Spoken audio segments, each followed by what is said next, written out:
partage.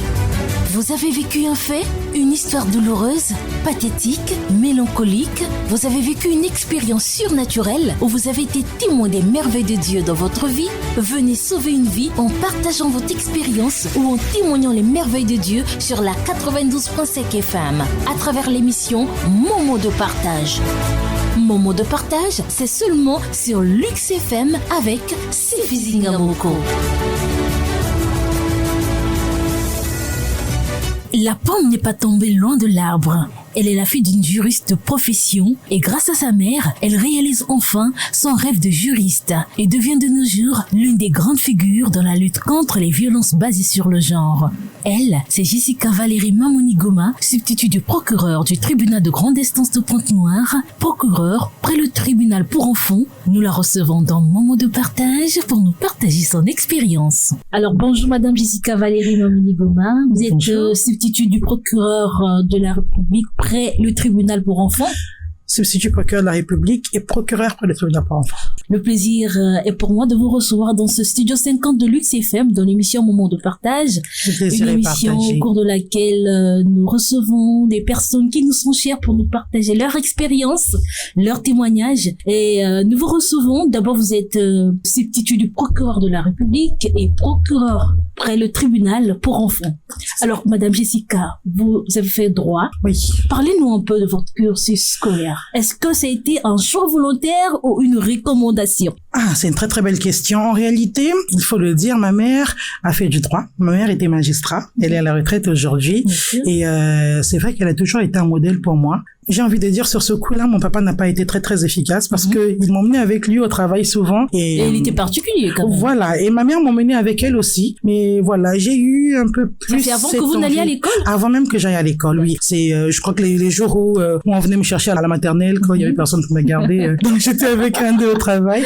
Mais ma maman, elle a été, je crois, beaucoup plus efficace sur ce coup-là parce que elle raconte que je devais avoir 4 ans quand je lui ai dit que moi aussi je porterais la toge. Donc je crois que il y a eu cette influence naturelle, mais voilà, après c'était vraiment un choix. Je pense que c'est une vocation parce que j'aime toujours dire que je fais partie des personnes qui vont travailler mais qui le font avec plaisir.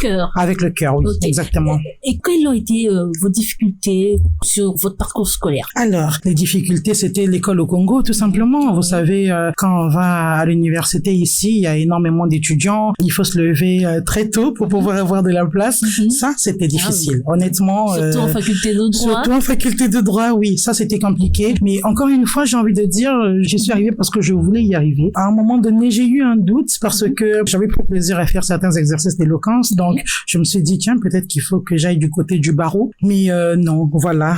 4 ans, je voulais porter la toge noire là, mais pour être du côté des décisions. Et voilà, j'ai choisi de devenir magistrat. Donc oui, les principales difficultés, ce sont les conditions au Congo, mais avec de la volonté, on Alors, y pour arrive. aider ceux qui nous suivent, vous êtes substitut du procureur de la République. Alors, comment ça se passe s'il y a un élève ou une élève qui nous suit et qui veut être substitut du procureur de la République? Comment peut-il faire? Il suffit de faire des études de droit. Il suffit ensuite d'aller à l'école nationale d'administration et de magistrature qui est là, l'ENAM, qui forme. Et puis après, nous sommes nommés. En fait, ce sont des nominations. On choisit ceux qui vont au siège et ceux qui vont au parquet. Moi, je suis parmi ceux qui ont été au parquet. Mais après, ça peut bouger. Hein. Vous savez, il y en a qui commencent au parquet, qui finissent au siège, tout comme il y en a qui sont au siège, qui viennent au parquet. Mais c'est beaucoup de volonté, c'est beaucoup de travail. Vous savez, les études de droit, ça ne s'arrête pas. On continue à apprendre. Il faut se remettre en question chaque fois. Faut pas se dire, bon, ça y est, c'est bon, j'ai réussi à tenir une audience, donc ça y est, je suis arrivé. Non, non, pas du tout. Chaque jour, c'est un travail de remise en question. C'est pour ça qu'il faut vraiment avoir de la volonté. Ensuite, il faut vraiment prendre le temps de s'exercer justement à l'art de la parole. Oui. C'est ça la force du parquet, parce qu'au parquet, on parle. Vous savez, le magistrat du parquet, c'est le magistrat qui est debout, contrairement au siège où on écrit beaucoup, où on écrit plus, parce que c'est vrai que le parquet écrit aussi, hein, quand il faut rédiger des règlements définitifs, mais on parle beaucoup. Donc, vous voyez, le magistrat debout, c'est celui qui s'exprime.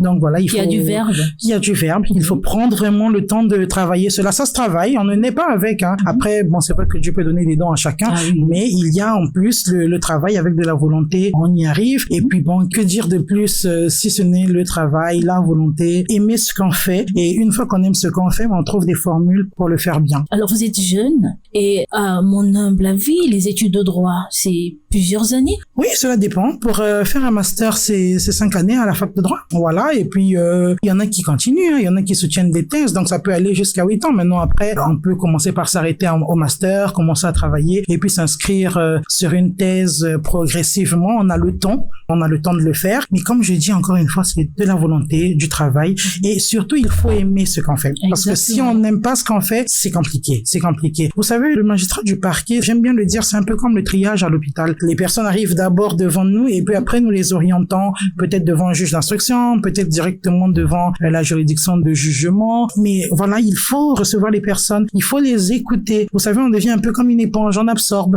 et il faut orienter. Donc vous voyez que ce sont des qualités qu'il faut développer avec le temps, prendre le temps d'écouter. Absolument. Il faut prendre le temps d'écouter pour savoir comment orienter efficacement pour que la personne ait la solution qu'il faut. Et voilà, c'est un exercice, j'ai envie de dire, qu'on fait au quotidien. Voilà, chaque fois, il y a cette remise en question-là. Et chaque cas n'est pas pareil. On peut se dire, bon, après 2, 3, 5, 10 ans d'expérience, peut-être que bon, je connais l'escroquerie. Mais non, chaque cas est spécifique et chaque cas demande du temps, de l'analyse pour pouvoir trouver la solution efficace. Alors actuellement, vous travaillez au tribunal de grande instance. Oui. Partagez-nous votre quotidien. Mon quotidien. Vous savez que depuis 2018, donc, je suis la représentante du parquet au tribunal pour enfants. Donc, aujourd'hui, qu'est-ce qui se passe? Les mêmes fonctions que j'ai en tant que substitut procureur de la République, je les fais spécifiquement au tribunal pour enfants. J'ai envie de dire que c'est la responsabilité que mes chefs m'ont donnée, surtout au regard de mon engagement associatif auprès des femmes et des enfants. Alors, on arrive le matin, évidemment, il y a toujours beaucoup de travail. J'ai envie de dire, on passe ce temps de rédaction des règlements définitifs au quotidien. Donc, c'est ça le travail qu'on a à faire, c'est traiter les courriers. Tous ceux qui nous saisissent par plainte ou par dénonciation, on les traite et on oriente. Évidemment, il y a des personnes qui demandent à nous rencontrer directement. J'aime bien dire que le magistrat du parquet est le plus accessible. Donc voilà, nous recevons des gens... sa porte est ouverte. Voilà, tout le monde. Donc chaque fois, voilà, nous avons des personnes qui viennent. Moi, comme évidemment, en plus, j'ai cette fonction du tribunal pour enfants, donc je reçois beaucoup de mamans, beaucoup d'enfants, voilà, beaucoup de papas qui ne donnent pas toujours des pensées alimentaires. Voilà, c'est ça. Beaucoup de mamans qui se plaignent, beaucoup de parents qui veulent le droit de visite. C'est vraiment ça, mon quotidien. Et puis, vous savez, mon engagement associatif fait que je reçois aussi plusieurs personnes victimes de violences sexuelles, particulièrement de violences dans la famille. Et bon, j'ai la chance d'avoir un chef qui m'a vraiment chargé de m'occuper de ces questions-là. Et encore une fois, je vous dis, je le fais avec le cœur parce que c'est vraiment... C'est ta vocation. C'est ma vocation. Voilà, c'est ça. Donc, c'est ça mon quotidien et ainsi de suite. On essaie d'avancer comme ça, chaque fois. Alors, de tous les cas que vous recevez chez vous, dans votre office, quel est le cas qui vous a le plus choqué, le cas qui vous a le plus fait mal? Ah là là, j'en ai beaucoup des comme ça. Mine de rien, avec Oui, je vais vous raconter une journée particulière. Parce que cette journée-là, j'en ai pleuré. C'était la première fois. Voilà, qu'à la fin d'un moment, je suis allé voir une copine et j'en ai une collègue, en fait, et j'en ai pleuré. Ce matin-là, j'arrive à mon bureau et je reçois une jeune fille de 5 ans qui avait été violée. Elle est venue toute seule au tribunal? Non, absolument pas, bien sûr que non. Elle est venue avec sa maman. Oui, voilà. Elle avait été violée par son oncle. J'avais trouvé ça horrible, évidemment. Déjà, un cas de viol, c'est grave. Mais en plus, un cas de viol sur un enfant, c'est grave. Un cas de viol par un membre de la famille, voilà. Donc ça, c'est catastrophique. Donc j'ai reçu ce cas-là le matin. Évidemment, j'ai orienté devant un juge d'instruction. Ensuite, le même jour, j'ai été saisie en tant que substitut procureur, qu'en tant que président du groupe de réflexion de 2 cas de ce qu'on appelle aujourd'hui féminicide. C'est 2 femmes qui étaient mortes sur les coups de leurs compagnons. La première, elle était mariée légalement. La deuxième, elle vivait en couple. Voilà, c'est le même jour. Ensuite, j'ai dû faire une visite dans un commissariat. Quand j'arrive au commissariat, je parle avec le chef du commissariat et je lui dis que voilà, cette journée, je viens de recevoir 2 cas. Il me fait, mais madame procureure, là, nous sommes sur une procédure pour un 3e cas. Cette dame a été frappée par son compagnon qui était déjà très, très violent avec elle. Et elle avait eu la force de partir de cette maison pour aller vers ses parents et ses parents lui avaient demandé de repartir à la maison. Et il s'était écoulé 3 jours, en fait. Sa maman et ses oncles l'ont ramené chez son compagnon. Le compagnon l'a frappée et voilà, dans les 3 jours qui suivaient, elle était décédée. Et là, j'étais en mode, oh là là, cette journée est difficile. Et quand je rentre quand je rentre au bureau, je fais la rencontre d'une veuve qui m'attendait. Et cette veuve, pareil, elle avait perdu son seul fils et elle avait perdu son mari. Et la famille de son mari avait trouvé moyen de la mettre dehors et de la priver de tout. Non, mais je vous assure, vous savez, j'ai entendu tout ça et non, j'en ai pleuré. Parce que je me suis dit, c'est horrible quand même, l'être humain peut être méchant. Une journée comme celle-là, c'était pénible. Mais bon, journée chargée d'affaires. Ah là là, c'était, voilà, ça c'est... Vous avez une bonne dose. Ah là là, ce jour-là, c'était compliqué. Je vous promets, j'en ai pleuré. J'ai pas honte de le dire parce qu'après tout, on reste humain. Mais bon, voilà, après, évidemment, il faut faire preuve de courage pour pouvoir aider et accompagner. Je suis d'ailleurs contente parce que cette veuve, nous sommes en train de l'accompagner. Les procédures sont en cours. Il y a un avocat qui travaille avec nous en tant qu'association qui est justement en train de s'occuper de son cas. On a réussi à avoir les premières décisions parce que elle s'occupe de ses petits-fils. Donc, son unique fils avait laissé 2 enfants. Donc, on a réussi à mettre les enfants sous sa tutelle. Voilà, les procédures sont en cours. Mais je peux vous assurer que c'est pas toujours évident. Et alors, qu'est-ce que vous pouvez dire à tous ceux qui vont à l'école, qui sont en phase peut-être, c'est vrai que la rentrée scolaire a déjà eu lieu, mais qui réfléchissent encore sur leur orientation? Est-ce que vous pouvez leur conseiller aujourd'hui de suivre le même chemin que vous? Bah écoutez, si ces personnes veulent suivre le même, il faut vraiment le vouloir. Il faut pas le faire parce qu'on vous oblige. Vous savez, quand on est obligé de faire quelque chose, on ne le fait pas avec le cœur. J'ai envie de dire, c'est pareil pour tout, que ce soit dans la magistrature, que ce soit dans la médecine. Surtout des métiers comme ceux-là où on gère les vies des gens, il faut vraiment avoir de la volonté. Donc, j'encourage les jeunes à faire aujourd'hui, c'est de vraiment développer leurs envies, en fait, de savoir clairement ce qu'ils veulent. Et j'encourage les parents aussi, vous savez, à écouter les enfants. Vous savez, donc, au tribunal pour enfants, moi, je parle beaucoup de la loi Potignan, la loi 4/2010, du 14 juin 2010 portant protection de l'enfant en République du Congo, où on dit que les enfants ont le droit à la liberté d'expression. Aux parents, parlez avec vos enfants, demandez-leur clairement ce qu'ils veulent. Ne leur dites pas, moi, je veux que tu deviennes ça. C'est la chance que moi j'ai eue, c'est que j'ai dit à ma maman, je veux cette robe noire et du coup, elle m'a accompagnée dans ce que je voulais. C'est la chance que j'ai eue et j'encourage les parents à faire comme ça. Pas de elle est encore vivante, moi, maman? Oui, elle est vivante, elle est là. Un petit coucou. Un petit coucou à ma maman. À ma force, vraiment. Oui, non, c'est ça. Et j'encourage les parents à faire comme ça, à écouter leurs enfants et à les orienter. Moi, je le dis chaque fois, c'est pas parce que c'est vous, mais j'aime beaucoup travailler avec Lux TV. J'ai la chance de vous rencontrer, de rencontrer des journalistes professionnels, mais j'imagine que c'est parce que vous aimez ça. Exactement. Vous aimez tellement ça que vous réfléchissez à des programmes. Moi, je suis toujours très contente quand je reçois des invitations de Lux TV parce que c'est toujours bien... Tu peux le témoigner? Voilà, c'est toujours bien cadré. On sait de quoi on parle, on sait ce qu'on fait.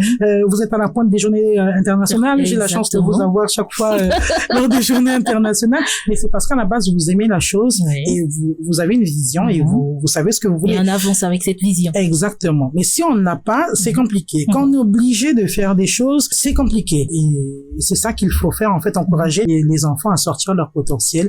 Et du coup, ils feront les choses bien. J'ai envie de dire, vous voyez, quand on fait les choses bien, on peut créer un groupe de réflexion où on joint nos études de droit et l'envie d'aider les personnes. Alors, je voulais revenir un instant sur votre quotidien. Est-ce que ceux qui viennent porter plainte, ceux qui viennent vous voir parce qu'ils ont été battus, parce qu'ils ont été privés de ceci ou de cela, trouvent-ils gain de cause? Oui, sans prétention aucune, oui. Mais parce que j'ai envie de dire... Parce qu'ils ont frappé à la bonne porte? Oui, bien sûr. Et parce que nous faisons ce qu'il faut pour appliquer les textes de loi. J'ai envie de dire, est-ce que je peux me permettre de dire que c'est pas très très compliqué? Oui, on peut se permettre de dire ça. On sait que les coups et blessures volontaires sont prévus et punis par la loi. Quand une femme vient, quand un enfant vient, quand une personne, même parce qu'il y a des hommes qui se font frapper aussi. Oui, quand une personne vient au tribunal pour dire, moi j'ai été frappé, il suffit de constater que la personne a été frappée, il suffit de constater qu'il y a un certificat médical. Il faut une preuve.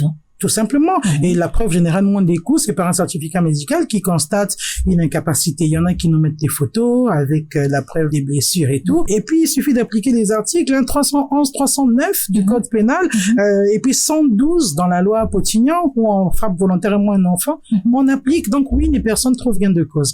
Maintenant, il faut reconnaître que, vous savez, les procédures ne sont pas toujours rapides. Cela dépend. Par exemple, quand je parle de coups et blessures volontaires, vous savez, ce sont des délits et nous avons 3 chambres correctionnelles ici à Pointe-Noire. Donc, nous avons des audiences mardi, jeudi et vendredi chaque semaine. Donc, ça peut aller plus vite. Mais quand nous parlons de viol, quand nous parlons, par exemple, de coups et blessures volontaires ayant entraîné la mort, quand nous parlons de coups et blessures volontaires ayant entraîné la perte d'un œil, par exemple, là, ce sont des affaires criminelles. C'est vrai que ça peut prendre un peu plus de temps. Mais j'ai encore envie de rassurer les personnes en disant, chaque fois que le tribunal est saisi, chaque fois que l'action publique est mise en mouvement, donc une plainte a été déposée et que la machine fonctionne, il y aura toujours une solution. Il y aura toujours une décision de justice. Donc, c'est vrai, parfois, les personnes veulent des résultats là, maintenant, tout de suite. Voilà, il suffit d'être un peu patient et il y aura des décisions. La preuve, c'est que quand nous avons des sessions criminelles, les affaires de viol sont jugées. Et vous savez, on a une prescription de 10 ans. Et les coupables sont condamnés. Voilà, les coupables sont condamnés. Même quand ils ont disparu, parce que c'est vrai que ça peut prendre un peu de temps. Quand une personne a bénéficié d'une mise en liberté provisoire, parce que la loi prévoit que la mise en liberté provisoire est une mesure, si la personne ne se présente pas, elle est jugée par défaut ou par contumace.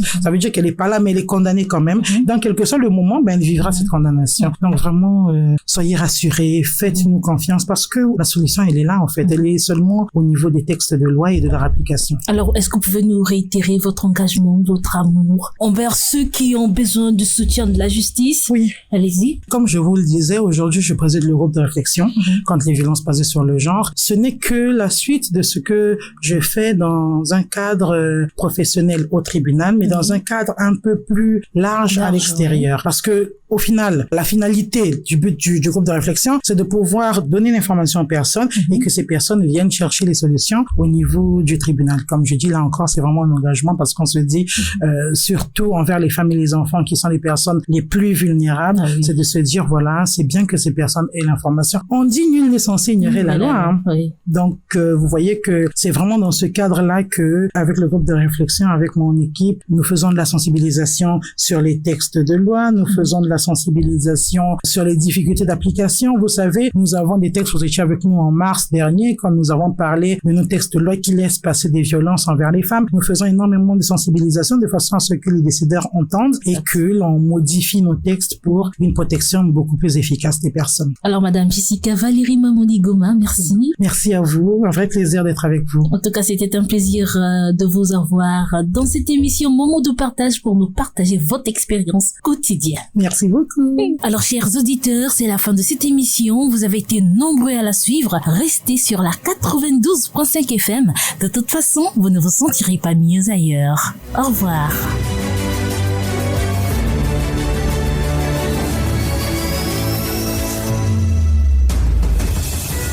Moment de partage.